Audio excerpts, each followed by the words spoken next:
তাড়াতাড়ি করো ভাই। এই তো গোপাল দাদা, এই তো খানিকক্ষণের মধ্যেই সব শস্য ওই বস্তাবন্দি হয়ে যাবে। খুব ভালো কথা। তাহলে কাল সকাল সকালই সব বস্তা গরুর গাড়িতে চাপিয়ে মুর্শিদাবাদে নবাবের কাছে পাঠিয়ে দেওয়া যাবে। আচ্ছা ভাই, চাল ডালগুলো সব ভালো করে ঝাড়া বাছা করে নিয়েছো তো? দেখো যেন কোনো শস্যের সাথে আবার কাঁকড় মাটি না মিশে যায়। তুমি নিশ্চিন্তে থাকতে পারো, সব একেবারে ঝাড়া বাছা। তা কাজ তো প্রায় মিটে এলো দেখছি।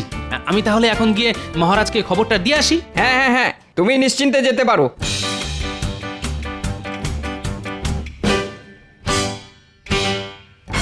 কিরে, কাজ শেষ? আর ঘন্টা খানেকের মধ্যেই হয়ে যাবে। শোন, কিছু বস্তায় শস্যের সাথে কাঁকড় মাটি নুড়ি ভেজাল মিশিয়ে দে। ভেজাল?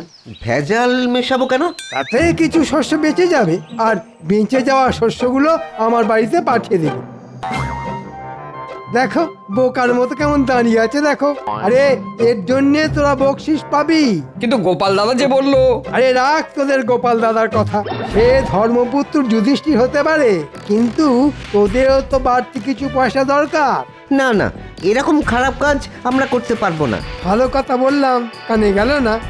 তোরা সকলে দেখছি খুব গোপাল দাদার ভক্ত হয়ে উঠেছিস। তাহলে মোট বাড়তি রোজগারের সুযোগকেও যখন হাতছাড়া করলি, তখন ওই বাঁধা মজুরিতেই খেটে মর যত সব।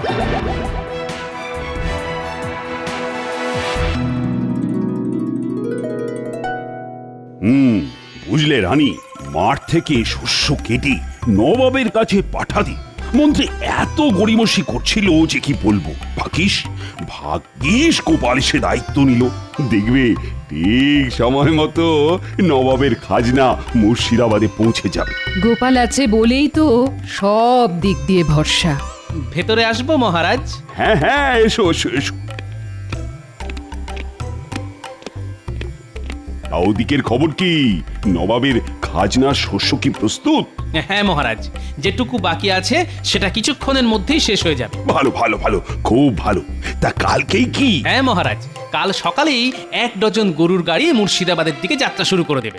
দেখেছো দেখেছো রানী, গোপালের কি পরিপাটি কাজ। দাও দাও দাও, ওকে একটু মিষ্টি আর শরবত দাও। আমি এক্ষুনি আনাবার ব্যবস্থা করছি। না রানীমা, এখন থাক। কেন গোপাল, থাকবে কেন? এখনই তো বাড়ি গিয়ে চান করে ভাত খাবো। তবে একান্তই যদি খাওয়াতে চান, তাহলে কিছু মিষ্টি আর শরবত মাঠে পাঠিয়ে দিন।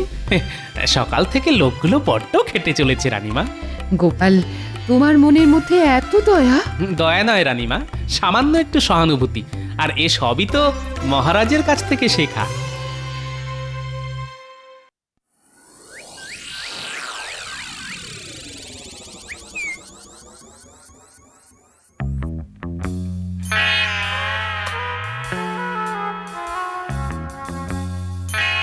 ভেবেছিলাম বস্তায় ভেজাল মিশিয়ে দিয়ে কিছু বাড়তি রোজগার করব, কিন্তু ওই পেট মোটাটার জন্যে আমার সে বাড়া ভাতে ছাই পড়ে গেল। ধুর ধুর, ভালো লাগে না।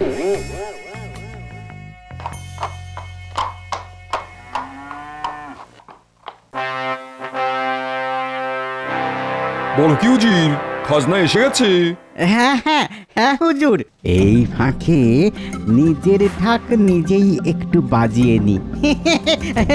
আসবেন না কেন হুজুর? আসলে খাম্বাজ রাজ আর কৃষ্ণচন্দ্রকে এমন ভয় দেখিয়েছিলাম না। ভয় দেখিয়েছিলে? দারুণ ভয় দেখিয়েছিলাম।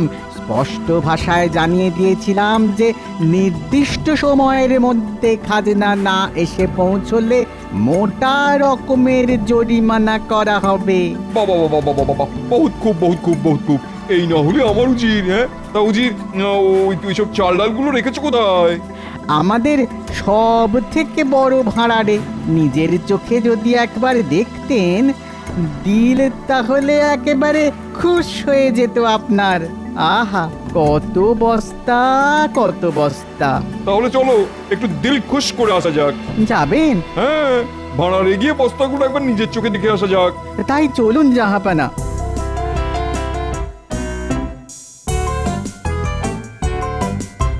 কি হে ভাড়ার রক্ষক, গেলে কোথায়? আরে আরে, কি সৌভাগ্য আমার! স্বয়ং স্বয়ং নবাব বাহাদুর এসেছেন। ভেতরে নিয়ে চলো তো দেখি। আসুন আসুন জাহাপনা।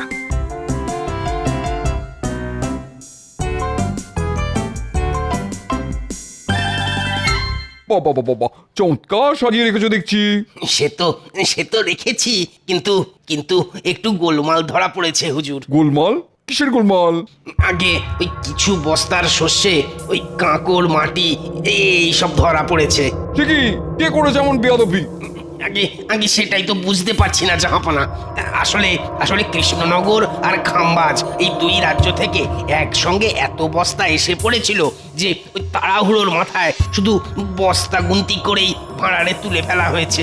কিন্তু এখন কয়েকটা বস্তা খুলতেই দেখা যাচ্ছে যে কতল করবো? আমার সঙ্গে এমন তঞ্চকতা করছে, যে আমার সঙ্গে এরকম তঞ্চকতা করেছে তার ধর থেকে মুন্ডু আলাদা করে দেবো। সে না হয় করবেন, কিন্তু কিন্তু যে এই কাজটা করেছে তাকে ধরবেন কি করে?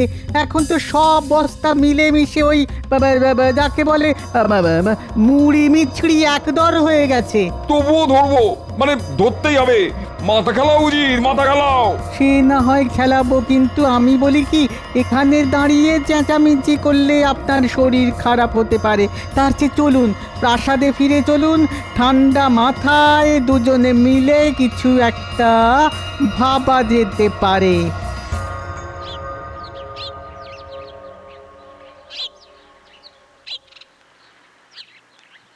কি গোপাল, বাজার হয়ে গেল? আগে হ্যাঁ, হাতের থলিটা তো দেখছি বড্ড ছোট, তা কি কিনলে? ওই তো কটা আলু, একটা পুঁচকে বেগুন, সামান্য লাউ শাক আর কুচো মাছ। আমার কিন্তু এত কমে আবার হয় না। আমার রোজ গোটা মাছ চাই, টাটকা আনাজপাতি চাই। আসলে আমি তো আর তুমি নই। হ্যাঁ, সে তো জানি। আর সেই জন্যই তো ওই বাঁ হাতের বাড়তি রোজগারের জন্য সারাক্ষণ ছোক ছোক করেন।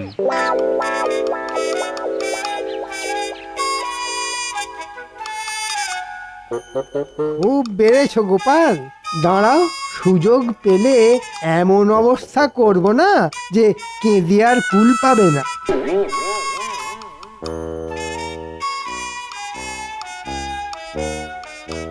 কি হলো উজির, মাথা থেকে কিছু বের হলো? চেষ্টা তো করেই যাচ্ছি হুজুর, কিন্তু কি করে বের হবে? কাবাব আর বিরিয়ানি খেয়ে খেয়ে তো মাথার ঘিলুতে চর্বি জমে গেছে। শোনো, তোমার ভরসাতে না থেকে আমি নিজেই একটা মতলব বের করে ফেলেছি। বের করে ফেলেছেন? বলুন বলুন শুনি, বলুন। না, এখন কিছু বলবো না, তবে কৃষ্ণচন্দ্র আর খাম্বাজ রাজাকে খবর পাঠাও। আমি যা বলবো তাদের সামনেই বলবো। ঠিক আছে।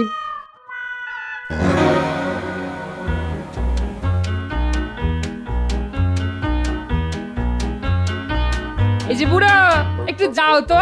এই দুপুরবেলা কোথায় যাব প্রাণেশ্বরী? এই রাজবাড়িতে গিয়ে কুঁচো মাছের লাউ শাক চচ্চড়ি দিয়ে এসো। মহারাজ খেয়ে বলবেন কেমন রেঁধেছি আমি, অমৃত না গড়ল। দাও তাহলে, দিয়ে আসি।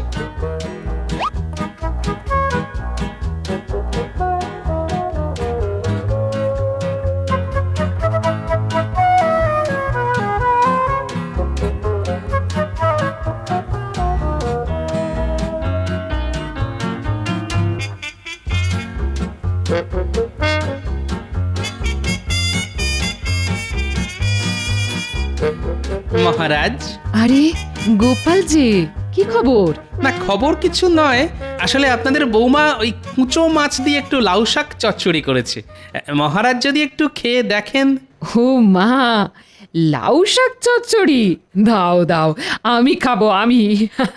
কিন্তু মহারাজ। উনি তো ভোরবেলাতেই মুর্শিদাবাদ চলে গেছেন। মুর্শিদাবাদ? কিন্তু কাল রাজসভাতে তো কিচ্ছুটি বলেন না। জানলে তো বলবেন। আসলে কাল রাতেই তো খবর পেলেন যে নবাব জরুরি তলব করেছেন। নবাবের জরুরি তলব? ব্যাপারটা কেমন যেন খটোমটো ঠেকছে। ঠিক আছে, বাটিটা রাখুন, খেয়ে বলবেন কেমন রেঁধেছে আমার গিন্নি।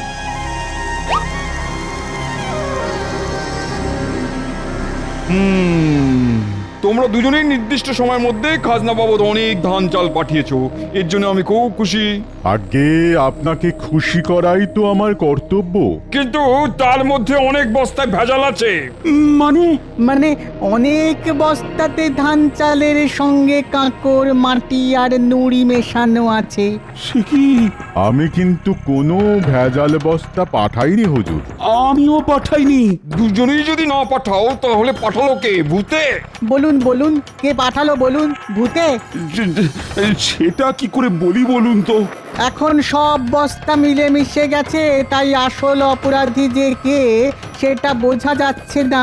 তবে আপনাদের মধ্যে একজন তো পাঠিয়েছেই। তোমরা যদি নিজেদের দোষ স্বীকার করে নাও তাহলে শাস্তি কমে যাবে, আর অস্বীকার করলে কি যে হবে সেটা তোমরা কল্পনাও করতে পারছো না। জানতাম তোমরা নিজের মুখে কেউ দোষ স্বীকার করবে না, তাই আমি এক গুণিনের কাছে গিয়েছিলাম। তিনি আমাকে দুখানা গাছের বীজ দিয়েছেন, আর সেই বীজ এখন আমি তোমাদের দেবো। গাছের বীজ নিয়ে কি করব জাহাপানা? তবে পুঁতবে।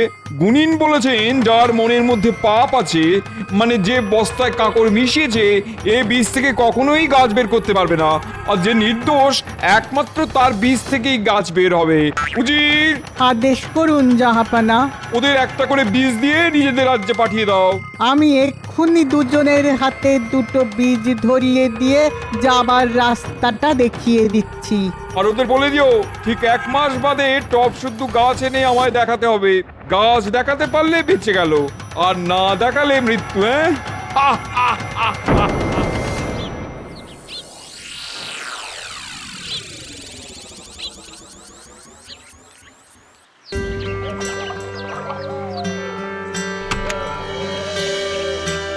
মা, বীজ থেকে যেন গাছ বের হয়। আমার মুখ রক্ষা করো মা। এত এত উতলা হচ্ছেন কেন? আহ, আপনি তো কোনো পাপ করেননি। দেখবেন বীজ থেকে গাছ ঠিক বের হবে। হ্যাঁ মহারাজ, দেখবেন নিয়ম মতো 2-4 দিনের মধ্যেই অঙ্কুর বের হবে। হলেই ভালো, আর না হলে? না হলে আপনার কি খুব আমোদ হবে মন্ত্রী মশাই? না না, আমোদ হবে কেন? মানে মহারাজের শাস্তি মানে তো আমাদেরই শাস্তি, তাই না মহারাজ? নবাবের কোপে পড়ে মহারাজের গর্দান গেলে ওই নবাবকেই আচ্ছা করে তৈলমর্দন করে কৃষ্ণনগরের সিংহাসনে বসতে হবে আমাকেই। হ্যাঁ, দেখি কোথাকার জল কোথায় গিয়ে দাঁড়ায়।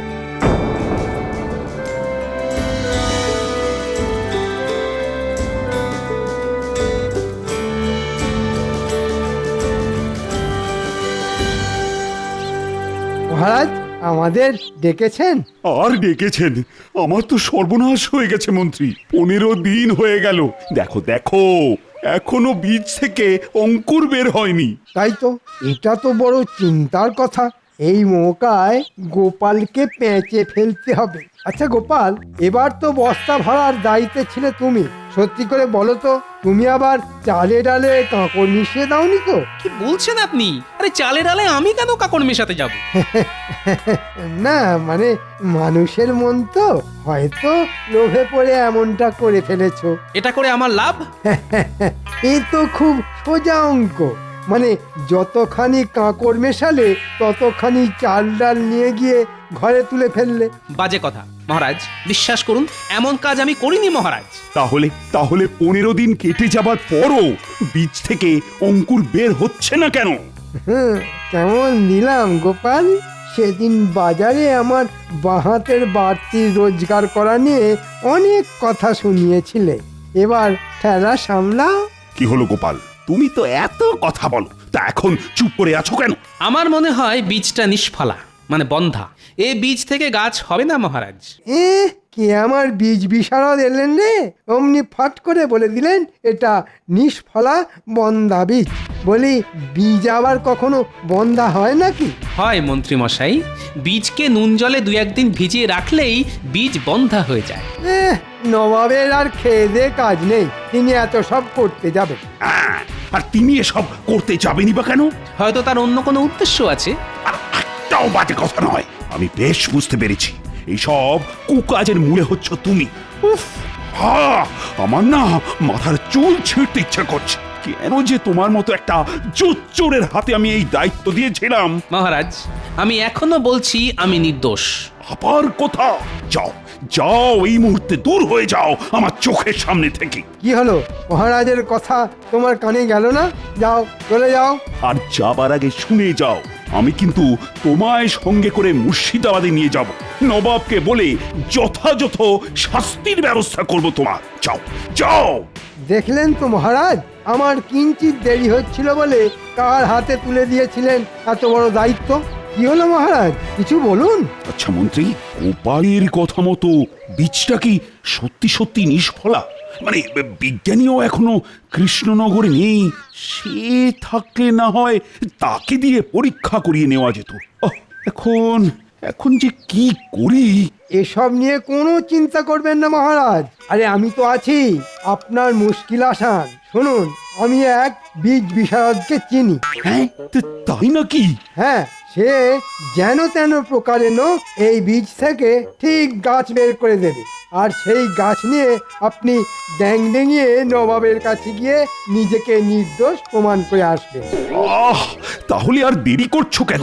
যাও যাও যাও, এক্ষুনি তার কাছে যাও। কিন্তু সে তো খালি হাতে কিছু করতে চাইবে না। তো কত দিতে হবে তাকে?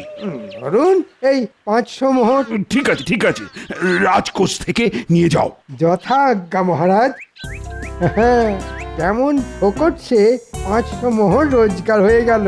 একেই বলে কারো সর্বনাশ আর কারো পৌষ মাস। হ্যাঁ,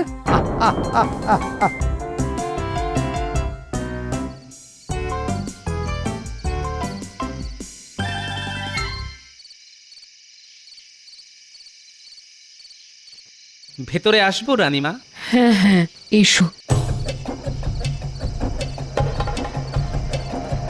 আচ্ছা গোপাল, এসব কি শুনছি? তুমি নাকি? বিশ্বাস করুন রানীমা, আমি নির্দোষ। ওই মন্ত্রীর কথা শুনে সেটা আমিও বুঝতে পেরেছি, কিন্তু উপায়? আমি মহারাজকেও বলেছি, এখন আপনাকেও বলছি, নবাব কোনো বন্ধা বীজ দিয়ে মহারাজের সততা পরীক্ষা করতে চাইছেন। ওদিকে মন্ত্রী তো মহারাজের কাছ থেকে 500 মোহর নিয়ে একটা গাছ নিয়ে এসেছে। সেটা একবার দেখতে পারি? এসো আমার সঙ্গে। কি, এ তো লাউ গাছ। কিন্তু নবাব যেটা দিয়েছিলেন সেটা তো যতদূর মনে হয়েছিল তেঁতুল গাছের বীজ। তাই তো রানীমা, আমি হলফ করে বলতে পারি এ গাছ নিয়ে গেলে মহারাজ কিন্তু ধনে প্রাণে মারা যাবেন। তাহলে কি করব এখন?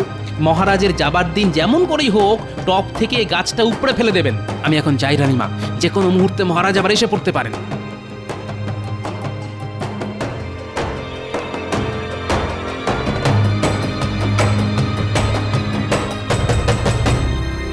আসছি তাহলে রানী। সাবধানে যাবেন। কেন সাবধান কেন? আর তো বিপদের কোনো ভয় নেই। গোপাল আমার সাথে শত্রুতা করলেও মন্ত্রী তো আসল কাজটা করেই দিয়েছে। আমার টবে শুধু বীজ থেকে অঙ্কুরই বের হয়নি, লাউ গাছ যে লাখ লাখ লাখ লাখ করে বেড়ে উঠেছে।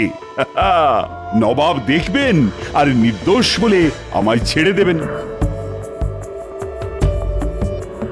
কি আমার গাছ! হায় হায় হায়, এ তো টপ থেকে কেউ উপড়ে নিয়ে চলে গেছে। এখন এখন আমি কি করব? মন্ত্রী, ও মন্ত্রী, দেখো দেখো দেখো, টব আছে, গাছ নেই। তাই তো, কে করলো? কি করে বলবো? তাহলে কি হবে? কি আর হবে, আমার গর্দানটাই যাবে। তাতে আমার ভালো হবে, তোমার গর্দান গেলে রাজা হব আমি। হ্যাঁ, আমি বলছি যা হয়েছে তাতে হয়তো আপনার আমার সকলের ভালোই হবে। যান, ওই খালি টব হাতে করেই নবাবের কাছে যান।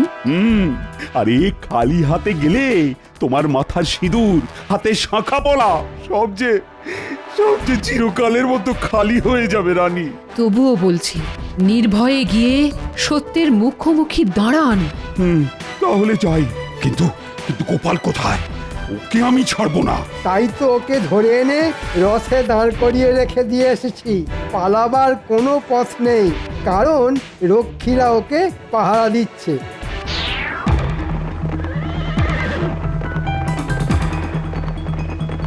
গোপাল, আজই মনে হচ্ছে তোমার শেষ দিন, কারণ আমার ঘাড়ে দোষ এসে পড়লে আমি কিন্তু সব দোষ তোমার ঘাড়ে চাপিয়ে দেব। যথাজ্ঞা মহারাজ। তবে একটা কথা, যা ঘটেছে সেটাই বলবেন, কারণ চিরকাল সত্যেরই জয় হয় মহারাজ। এই তুমি থামাতা।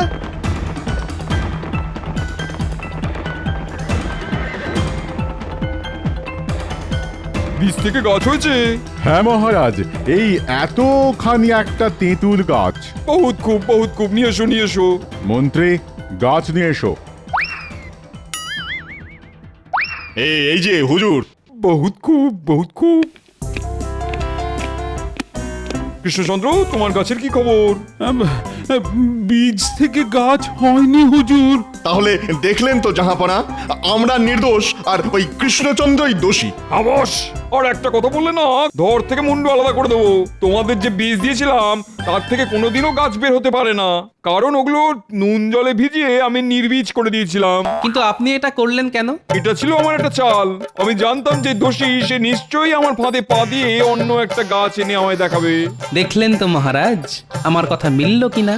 আমায় আমায় ক্ষমা করে দিন জাহাপানা, কথা দিচ্ছি এমন অপরাধ আর কোনোদিন করব না। কৃষ্ণচন্দ্র, তোমার সততার পুরস্কার হিসেবে তুমি পাবে ৫,০০০ মোহর আর ৩ বছরের জন্য খাজনা মুকুব।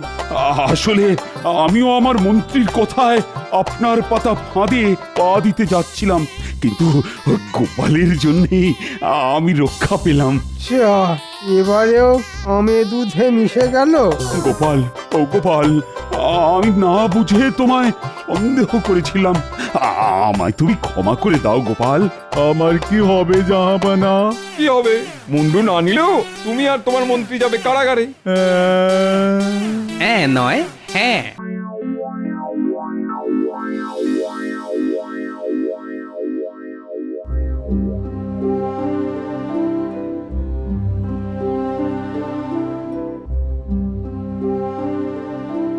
ও কি, কিছুই না খেয়ে উঠে পড়লেন যে? না, খেতে ভালো লাগছে না, মুখে সবকিছু কিরকম যেন বিস্বাদ বিস্বাদ লাগছে। তাহলে রাজবৈদ্যকে খবর পাঠাই। আরে রাজবৈদ্যকে খবর পাঠিয়ে কি হবে? সেই তো দেবে কটা তেতো পাঁচন। তবুও আমি খবর পাঠাবো। শুনুন, আজ আর রাজসভায় যেতে হবে না। রাজসভায় না গিয়ে বরং একটু বিশ্রাম নিন।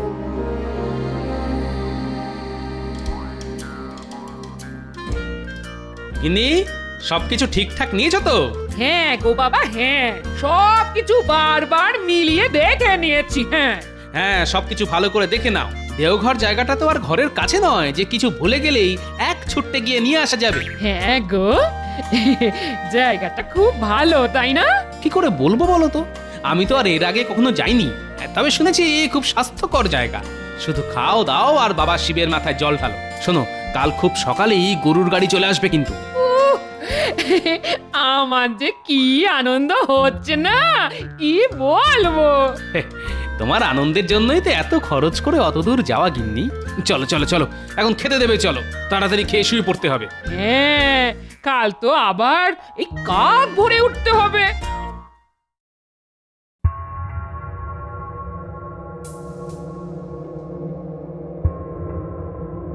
দেখি মহারাজ, জিভটা একবার বের করুন তো। আরেকটু বড় করে। এবার পেটটা একটু দেখব।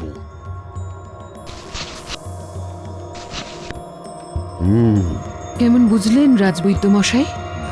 না না না না, তেমন ভয়ের কিছু নেই। পেটে বায়ু আর ওই অম্বলের কিছু উদ্রেক হয়েছে বটে, তবে কদিন ওই ওষুধ খেলেই সেরে যাবে। আমি তাহলে এখন আসি মহারাজ। হ্যাঁ হ্যাঁ, এসো। আচ্ছা রানীমা, মহারাজের এই অরুচি ভাবটা কবে থেকে? এই তো কদিন হলো, কিচ্ছু খেতে চাইছেন না, আর না খেয়ে খেয়ে শরীর দুর্বল হয়ে পড়ছে। মেজাজটাও কদিনে একটু খিটখিটে হয়ে গেছে। চিন্তা করবেন না, আজ থেকে আমি মহারাজের সব দায়িত্ব নিয়ে নিচ্ছি। তো দায়িত্ব নিয়ে তুমি কি আমার মুখের বিস্বাদ ভাবটা দূর করতে পারবে? পারবো মহারাজ। কি করে? রানীমা, আমার মনে হয় মহারাজ অনেকদিন এক হাতের রান্না খেয়ে যাচ্ছেন তো, তাই হয়তো মুখে খাবার এখন বিস্বাদ লাগছে। কথাটা খুব একটা মন্দ বলনি।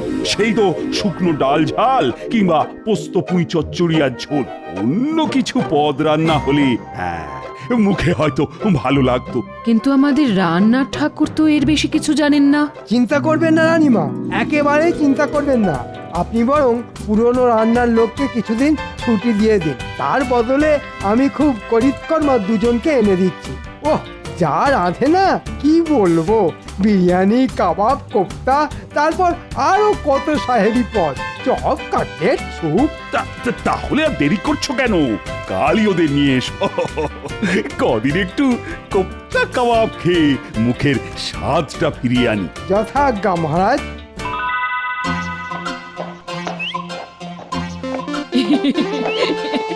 বলি কত দিন বাদে কৃষ্ণনগর থেকে বেরোলাম বলে তো? হ্যাঁ, অনেক দিন পর আবার তীর্থ করতে বেরোলাম।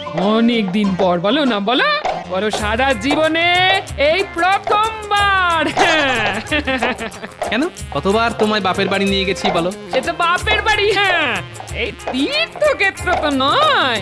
বলো কি গিন্নি, সমস্ত বিবাহিত মেয়ের কাছে বাপের বাড়ি তো সব থেকে বড় তীর্থক্ষেত্র। বুড়োর কথা চিড়ি দেখো।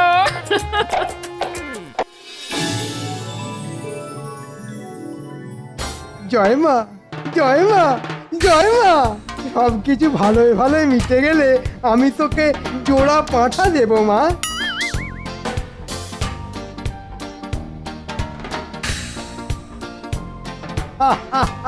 গোপাল এখন নেই, মাসখানেকের জন্যে তীর্থ ভ্রমণে গেছে। এই সুযোগে যদি কাজটা করে ফেলতে পারি, ও কত গয়না, কত গয়না। আমাদের ডেকেছেন মন্ত্রী মশাই? আরে আয় আয়, শোন, তোদের একটা কাজ করতে হবে। কাজ? হ্যাঁ, খুব বড় একটা কাজ। তার আগে বলতো, তোরা রাঁধিস কেমন? মানে কোপ্তা, কাবাব এসব রাঁধতে পারিস তো? একবারে সুযোগ দিয়েই দেখুন না। খুব ভালো, তাহলে মহারাজের বাড়ি তোদের রান্না করতে যেতে হবে। কি যে বলেন, খোদ মহারাজের বাড়ি? এই মন্ত্রী মশাই আমাদের সঙ্গে রসিকতা করছেন না তো? আরে রসিকতা কেন করবো রে পাগলা, তবে রান্নার ফাঁকে ফাঁকে আরো একটা বড় কাজ তোদের করতে হবে। আর ঠিক মতো করতে পারলে অনেক টাকা দেবো তোদের। এটা কাজটা কি শুনি? এদিকে আয়, একটু চুপি চুপি বলি।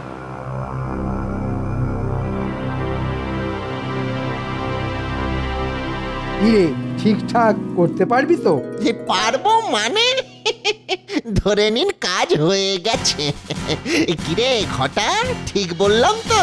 তাহলে তৈরি হয়ে আয়, আজই তোদের মহারাজের কাছে নিয়ে যাব। তবে একটা কথা, তোরা যাবি উড়িয়া ঠাকুরের ছদ্মবেশে। ছদ্মবেশ? হ্যাঁ, এমন ছদ্মবেশ ধরবি যাতে তোদের কেউ চিনতে না পারে। এই নে ওষুধের শিশি। রোজ রাতে মহারাজ আর মহারানীর খাবারের সাথে 2 ফোঁটা করে মিশিয়ে দিবি। কিন্তু মন্ত্রী মশাই, মানে আসল জিনিসটা?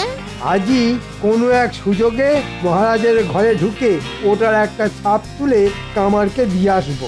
চিন্তা নেই, 2-1 দিনের মধ্যেই পেয়ে যাবি। তাহলে তাড়াতাড়ি ছদ্মবেশ ধরে আয়, আমি আজই মহারাজের কাছে তোদের নিয়ে যাব।